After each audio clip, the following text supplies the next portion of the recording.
There is a British lord by the name of John Ackland who lived a couple hundred years ago, 150 years ago, in the 1800s. He had a famous saying.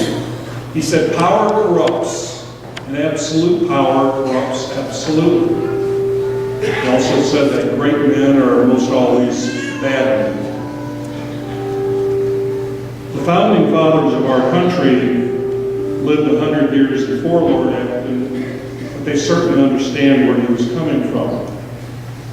They intentionally set up our country so it would be very difficult for a tyrant to take power again. If you ever wonder why our political system seems so broken, unable to get something done, you just have to realize that's not a bug in the system, that is a feature of the system.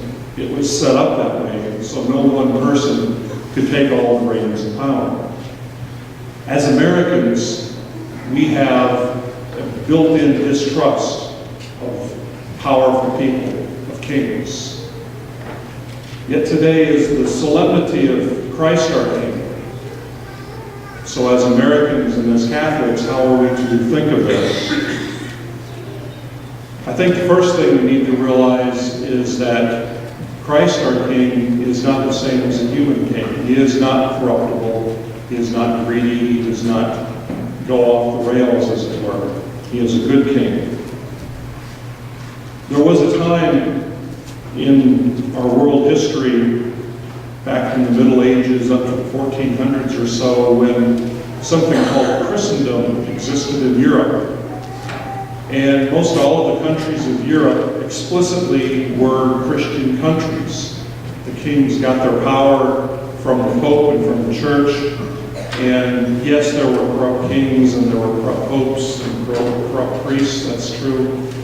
But at least in theory, the idea was that Christ was the king and everybody was trying to do his will. And then that started to change with the Protestant revolt, when Martin Luther and John Calvin decided that we will not take our lead, we will not take our orders from the church, we will take our life, our marching orders basically from Scripture alone, sola scriptura we call that. And oh, by the way, it said we get to decide what Scripture means. We'll read this passage and we'll decide what it means. And we'll also, while we're at it, throw out a few books of the Bible that we don't like. So they caused a break with Christendom when they asserted their independence from the church. And then it got worse with the secular and atheist philosophers of Europe in the 1700s and the 1800s. They pretty much destroyed the entire foundation of the church at that point and put a virus into the system basically that destroyed the Christian countries of Europe and made them pretty much all secular and atheistic countries. The United States, however, survived for a while after that. We kept our Christianity. It was a Protestant form of Christianity, but we were explicitly a pretty Christian country until 50 or 60 years ago. And then the virus finally got here, and we've been working at dismantling the Christian roots of our country ever since then.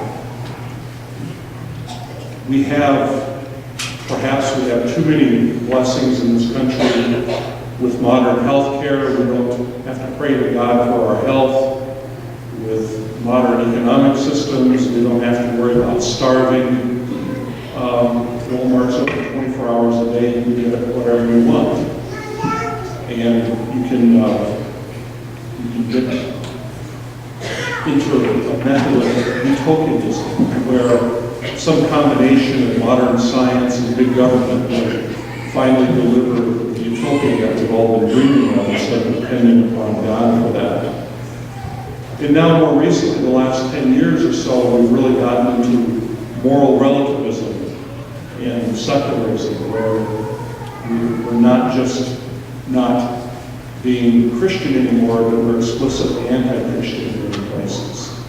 And we have things like a perfectly healthy boy with an X and a Y chromosome can go to school and decide he's a girl and needs to shower in the girls' locker room. And then he can come home and he can decide he's a boy again. And nobody dares to question that. Or you would be called a bigot or a hater. You could actually lose your life or have your family threatened if you stand up against some of these things these days.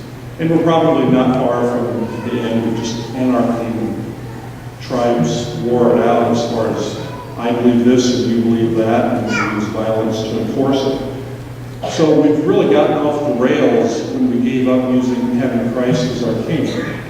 And I believe we need to bring Christ as our King back to our country, back to our church and to the world, to reestablish the kind of world that God had in mind for us.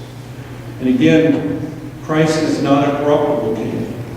Christ is a good, true, and loving King. Christ is the sort of King who would choose a cross for his throne. That's the kind of King that we have. So we can trust him.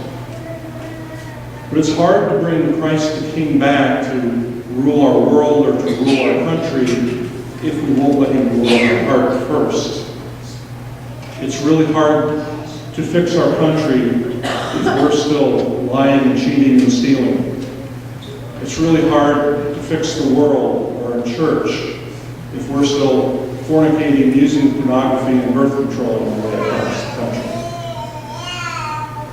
We need to allow Christ to be the King of our heart. If you want to change the world, the first thing you have to do is to change yourself. Because that's really all any of us have under our control anyway, is ourselves. We have to change ourselves. And we need to allow Christ to be not only the King of the universe, but to be the King of our hearts as well.